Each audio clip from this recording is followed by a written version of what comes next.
I don't know what that was. But I took it over to a tractor show, and there was a guy there. There was a couple other C's and Super C's there. Let me check this. Make sure that... Yeah, we still got coolant. Not that we need it. Today it's like 25 degrees out, and I probably won't even drive it out of the shed. But, so Super C's and C's from the factory. Most of the letter series. All the letter series. You had these two petcocks. That one's obviously broken off. But, you had these two petcocks. This one, you spin it open. If oil drains out, you're okay to run. This one, you want to fill it. You want to spin it out and then fill it with oil until it drips out of that one.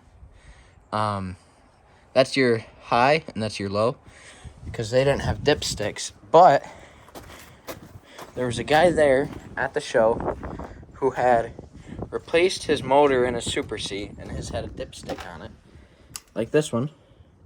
This one has a dipstick, as you can see. I do have to wipe it off here. Get her wiped off. I just kind of use my fingers and then,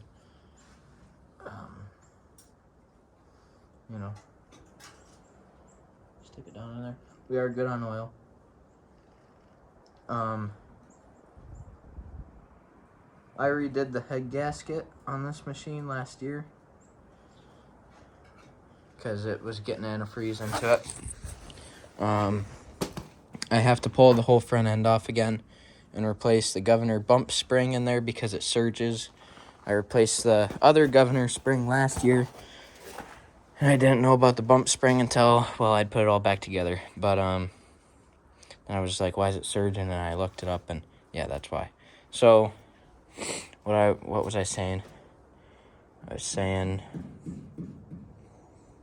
something. Oh, yeah, about the dipstick.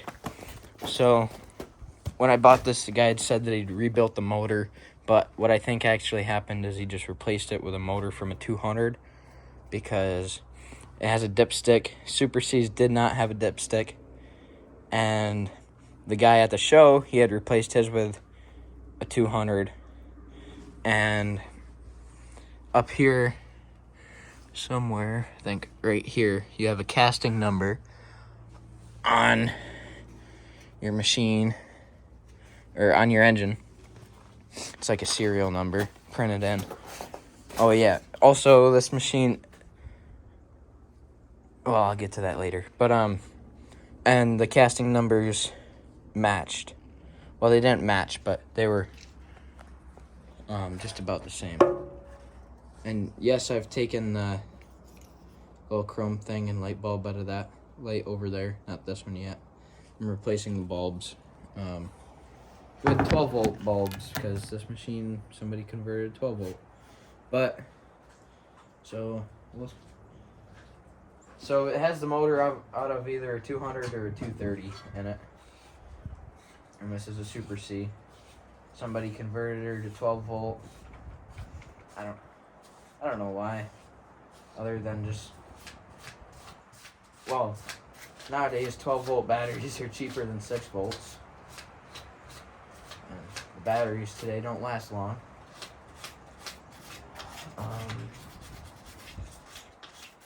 So I'm just cleaning up these battery terminals so we get a definite ground.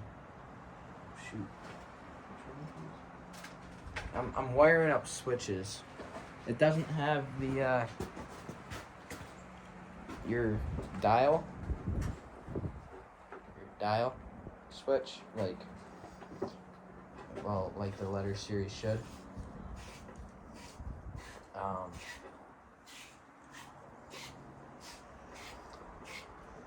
Somebody took it off and replaced it with just like one of the cheap switches from Tractor Supply, And at first we weren't getting any spark at all out of her. We replaced points condenser, all new spark plugs, new coil, new spark plug wires, everything in the ignition system. still wasn't getting any spark. And then I looked up behind the battery, and we had a bad switch. So it was a $5 fix, and we spent a lot more than $5. A lot more. But back to what I was saying. Yep, she's got about 3-4 gallons of gas. What I was saying, when I parked this machine, it surges, definitely, because the bump spring's gone. If you know Super C's, you know what the bump spring is. Well, really, the C123 engine. It's in the B's, the A's, the C's, 504s. 504s just bored out. But you have your governor. It's a lot different than a bigger one like an M or an H. Or yeah, it's a lot different. But basically, you got your throttle back here at your operator's platform, and it goes up into a box that there's weights and everything, like most governors. But we'll try and turn the gas on, see if we get any flow. And so the governor surged last year when I started it, and we were developing a misfire. I know we had a misfire. We're getting fuel flowing. And I think I followed the spark plug. But because it started sounding like a Cat 3-cylinder diesel. But we'll prop up the phone here. Well, you see good? I want you to be able to see the flapper cap too. Which you can. Alright, sweet. Sweet. Okay. Now, see, I can't remember what does what on this old beast. See if we can't get it going. Oh, one more thing to check.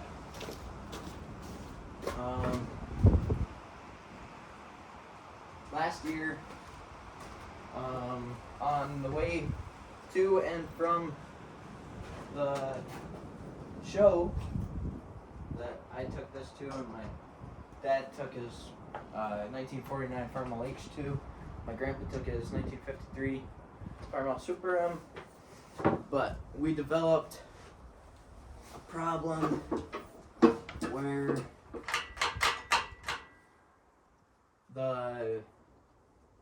because we were going road gear, this it's only like 10 mile an hour, and the back roads out here are bumpy. But the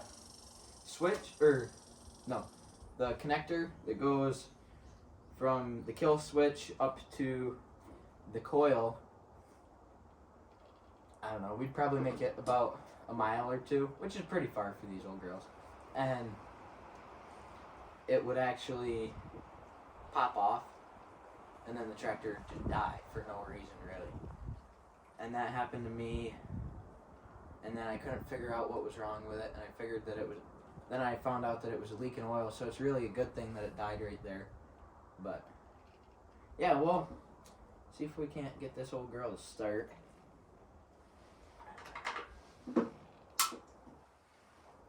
We're hot, or at least we should be.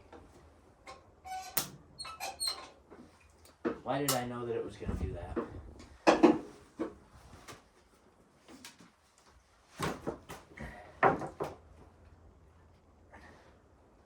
If you don't have a perfect connection on this cable, since she's 12 volt, she's a little picky, and you'll just hear a pop, and it'll like snap when you pull that starter switch, and you won't get any cranking. Hopefully she'll crank up for us.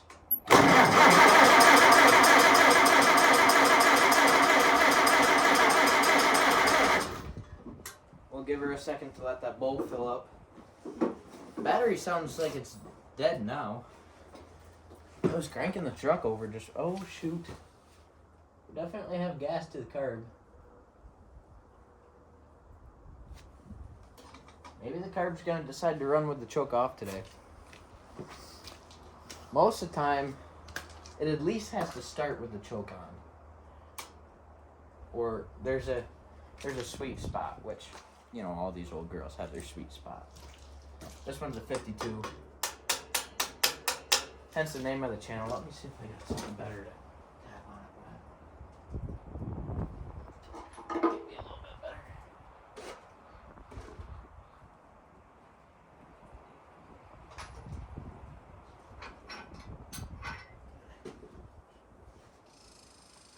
I got this old pin, which actually came on by Massey Ferguson.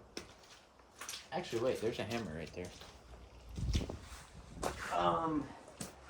But how many years ago did I buy this tractor?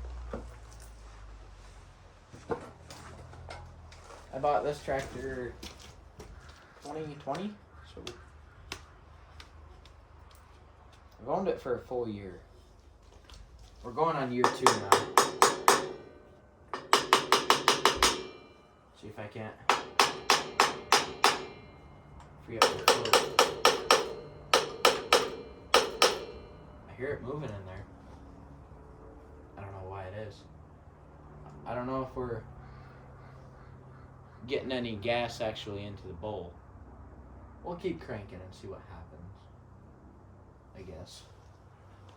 I guess we can do that. Yeah. We'll crank it a little bit more, see if she won't light off. Let me just make sure I'm flipping the right switch. That'd be embarrassing if I was flipping the wrong switch. Fired right off. I don't think it'll fire right off. Yep, it's definitely bottom. So.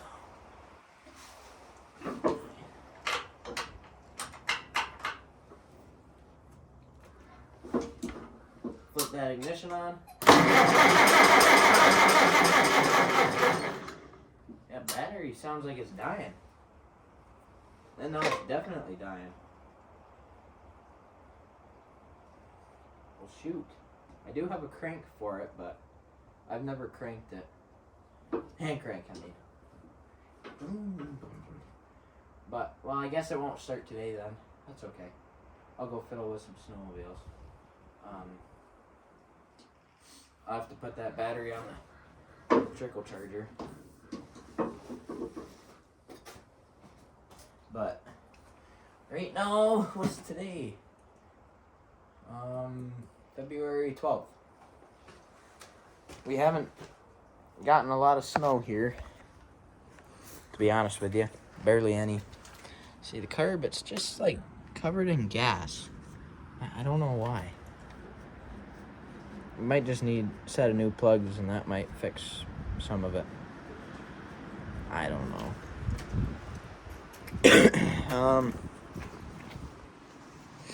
But yeah, that's the Super C. I put brand new back tires on it. Well, not brand new, but they're good.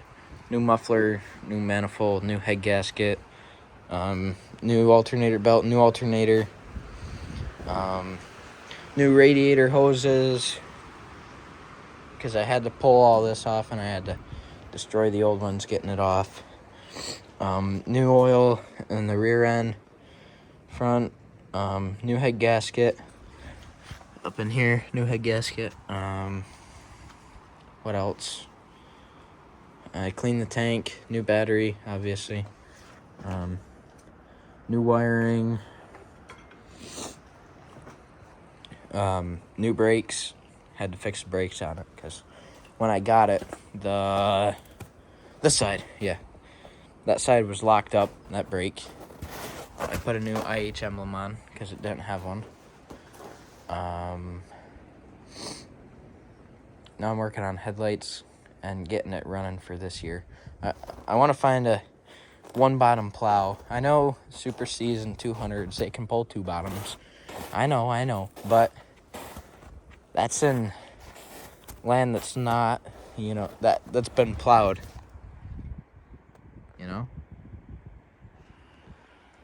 I don't know why the camera's doing that. It's kind of strange. Oh, there we go. All right. But, that's in land that's been plowed every year.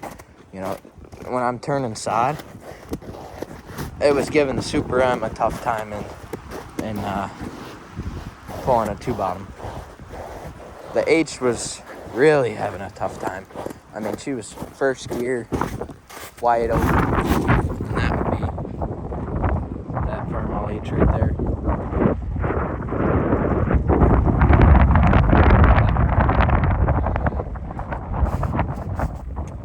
Alright, well, here, I'll bring you over and show you what I'm doing with 68 Super Alpine right now.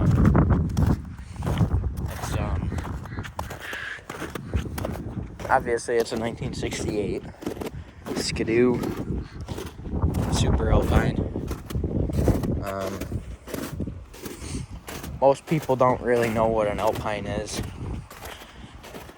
We have quite a few Alpines. By quite a few, I mean like 10, something like that, something close to that. And then we've got a bunch of other sleds. So, from the 60s, this one is what I'm working on right now. It's so much warmer in here. No wind. So, these aren't them. That one, 1972 or 73 Skidoo Nordic. 1970 Skidoo Olympic. 1970 Skidoo Nordic. This is 1968 Super Alpine. They come with that hood on them. Only vintage snowmobile that Skidoo made with 2 headlights. And they only made it 1 year. And they have the Rotax 370 opposed. So instead of, here, I'll show you. Instead of a motor like this one, this is a Rotax 503 where pistons go up and down. This one, it goes side to side, and both the pistons reach TDC at the same time. So you're firing on both cylinders at the same time, which gives it a lot of torque and power. Okay. So on these old Skidoos with the drive cogs, you have these white teeth, obviously. And, well, I don't have any sleds up here with broken drive cogs, but so these are made out of a nylon. Well, they were made out of a nylon polymer stuff mix. And, well, what are they? 55 years old now, I think, something like that. So those teeth, the sprocket, you know, the teeth on the sprocket, they go into these grooves on the track. You obviously need those teeth in there contacting the track to be able to move. And, well, when they're old, they get brittle. And then when you hit the throttle and those teeth start engaging with that metal, well, what's going to break? Is it going to be the metal? Or is it going to be the nylon teeth? Well, it's going to be the nylon. And that's what happened. We made it about 200 yards on the Super Alpine. And all 4, because it has 2 tracks, 2 on each track, all 4 sprockets blew up into pieces. And I just got this one put all back together. Except one thing. There's one thing. These shafts, right? They have bearings in them. They come brand new from the factory. They come one side sealed, the other side is open, right? One side's a sealed bearing, the other side's open bearing. And that is so that you can get oil into the bearing to lubricate it. Now, the bearing sits in a bearing cup. And then there's the bearing inside the cup. And then there's a seal that goes on the track side of the bearing. So So here, if you look right there, that's the bearing cup. Bolts on, right? The bearing's right inside here. And then, so the bearing's in there, and then there's a seal right where my finger is, right? On the outside. And so here, I'll show you. Before I put the track on, I probably should have done this. But, so as you can see, down in there, right down in there, see how there's the bearing cup, and then there's a little rubber seal poking out. I can't get that seal in. The other side is the same way, but I got the seal in. I don't know why I can't get it on this one, but it just won't go down in. The other side popped in pretty easy with a screwdriver. This side just is so stubborn. I don't know why. I'm gonna try the heat gun here once I pause the video. I'm gonna go grab the heat gun. But these sleds, there's two of them. That one is also a 1968. The hood is right there behind the seat. We bought these two at the same time, package deal they'd been sitting in a barn for 40 years. Hadn't moved anything for 40 years. I got this one running like the day that we got it home off a spray bottle full of two-stroke. Just spray some down the curb and pull it, and it would fire, and then I could just fill the curb basically, and I got it going. That's a 503 that we're gonna put in an Alpine, I think. But I got it running, and then we drove it, and well, everything kind of exploded. But so now I'm working on that. I hope to get it done today. And well, for some reason today it's 50 degrees out. I don't think it's 50 degrees out. I think it's like 38. But still, it's too warm to run these old Van Cool girls. But yeah, I think I'll leave the video there. I'm gonna go get a heat gun and try and just heat that up a little bit so it'll slide in like butter. I don't know what else to do. If that doesn't work, I might drop the rear idlers out again, give it some more slack so I can fit my hand up in there better. Maybe take the front set of bogies out. Oh, that's all ice. Take out the front set of bogies, that way I can get my whole hand in there and just push it right down on. But if I can not have to drop the track out again, I'd like to not have to. It's not too bad of a job. And we've got the 69-12-3 right there, sitting next to the 72-12-3, which is sitting next to the 70 Brown Hood Nordic, which is sitting next to the 79 Alpine with the 640. The Bumblebee, the Hornet, pulls this groomer, 4-foot wide trail plane. Pretty good. But yeah, well, we'll see you next time, maybe here in just a little bit when I'm heating that up and sliding the seal in, hopefully. All right, talk to you later. Bye.